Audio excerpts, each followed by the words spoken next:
Yeah, good afternoon, everyone. Welcome to this session. And I'm Grover Huang from QCT. In case you don't, for those who don't know what QCT is, QCT stands for, is just short for Quanta Cloud Technology. We're a subsidiary from Quanta Computer in Taiwan. And we're going to share some of the experience of and the result of adopting DAOS today, Intel DAOS storage file system today. And the reason why we're looking at Intel DAOS, try to adopt Intel DAOS, is that we see a growing trend of like a customer demand for their application that needs high IOPS, extremely high IOPS, and also high storage bandwidth. So that's why we are trying to fill the void of our solution that for this niche. So that can be either a scratch file system or a file system that can handle AI jobs that need a lot of IOPS and a lot of small file access, and also a hybrid AI training that also ingests the HPC output data with a lot of memory I/O bandwidth needs. So the reason why we look into the DAOS is that it uses the fastest persistent memory with the lowest latency and highest bandwidth right now, and only the PCI-e NVMe devices. So it has a software layer that utilize the DPDK and SPDK that allow the data to bypass the OS and go directly into those devices. And it's open source, and it's software defined scale out, not object storage. And the best thing of that is that it also supports the POSIX API, so developer can adapt their codes and without a lot of effort, and they can enjoy the benefit of the file system.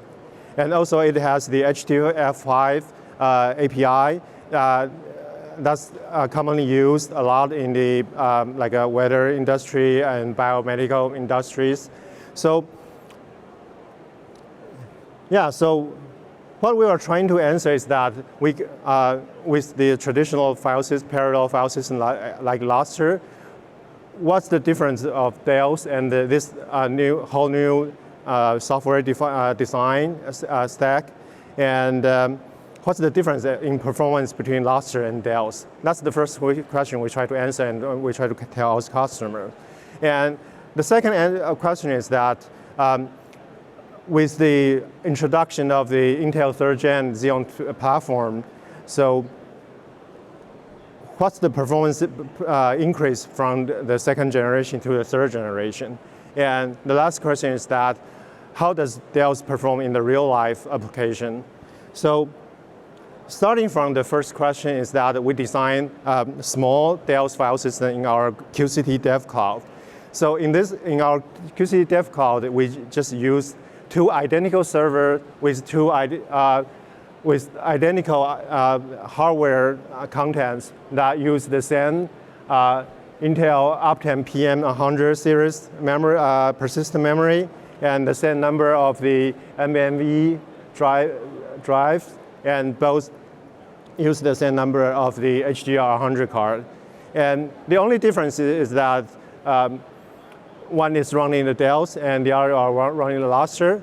And to fully utilize the benefit of the persistent memory, we use the FSDX mount option for the Lustre metadata, so it can fully utilize the PMem structure. So we just want to do like an almost apple-to-apple comparison for those two file systems. And so let's look at the FIO, the very general like a benchmark result. And the blue bar is the performance of DAOS, random read and write performance of DAOS, and the orange bar is the random read and write of Lustre. And you can see that for the orange bar, the performance of Lustre is kind of a cap around the 2 gigs, 200 gigabyte per second, like 2.5 or 3 gigabyte per second, while Dell's can easily reach 8 gigabyte per second, like a random write, and almost 10, like a 10-ish gigabyte per second. Like it's almost the limit of the HDR100 bandwidth. And we are using like a file size of 50 gig to saturate the cache, so we are not measuring the cache performance in the file system. And how about it for the small file operation? So like for metadata and for small files operation. And the contrast is getting more stark.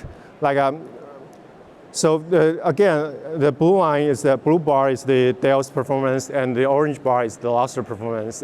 And as you can see, the scale is the vertical scale is in logarithmic. So you can see that on the operation per second, like the vertical scale is the 1,000 IOPS per second. And for file creation, file step, and file read, Dell's performance is like 2 orders of magnitude higher than the Lustre. And this is just for 2 nodes and 1 client settings. So just for 2 nodes, you can see that orders of magnitude difference in the metadata and small file operations. And for the overall bandwidth and the NVMe performance, and you can see that the blue and orange bar are the performance of Dell's, and the gray bar and the dark yellow bar are for the Lustres.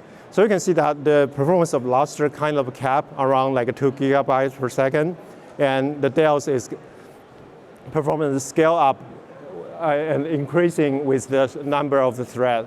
So the horizontal axis are the numbers of the I/O threads. So that kind of answer our first question is like,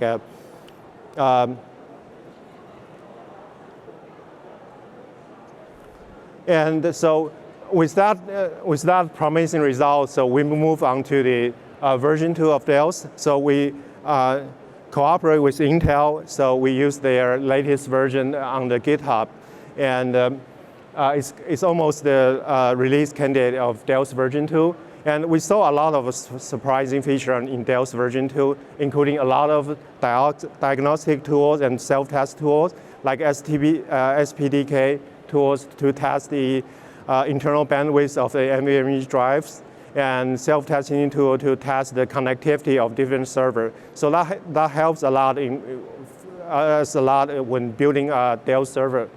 And there are also improved telemetry. So it's really hard to know the status of the Dell server and like what's the performance right now in version 1. But there's improved telemetry and also the integration of the Prometheus, and we can show that the data in our Grafana web page. And also they are much more user-friendly, like operation on pool and container, so they doesn't have to rely on 16-digit UUID, and with the much more friendly labels. And best of all is that it supports erasure coding for container, so user can choose, like when they create a container, they can protect their data by either replication, or they use erasure coding to facilitate like a faster rebuild if one of the drive or one of the server was down. So we also, like when we migrate to Dell's V2, we also want to use our 3rd gen servers. So this is our Quanta 1U server, and with fully like all-flash support and all direct connection PCIe from the NVMe to the socket. So there is no PCIe switch in between to like saturate the performance. And we also have like a high-density client in our cloud. So we can use those clients to test as a Dell's client to test our performance, Dell's performance. So the design of the idea of we design a Dell server is that we have 2 Dell's engine running on each of the socket, and we try to avoid the interconnection between different engines, 2 different sockets, so to maximize the full bandwidth. So on each socket, we have 8 persistent memories and 6 NVMe drives and 1 HDR200 cards.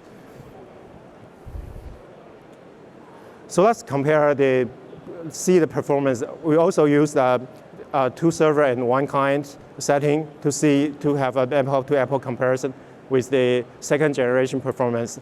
So the blue bar is the second generation Dell's performance, and the orange bar is the Dell's performance on the third generation Xeon platform.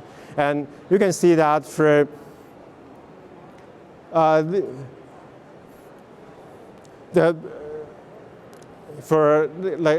IOPS, for the MD test, so because of the decreased latency for the Optane PMem 200 series and the increased bandwidth, you can see for file and metadata operation, you can see almost two times the difference between the second version and third version. And as for NVMe bandwidth, we use the IOR to test that.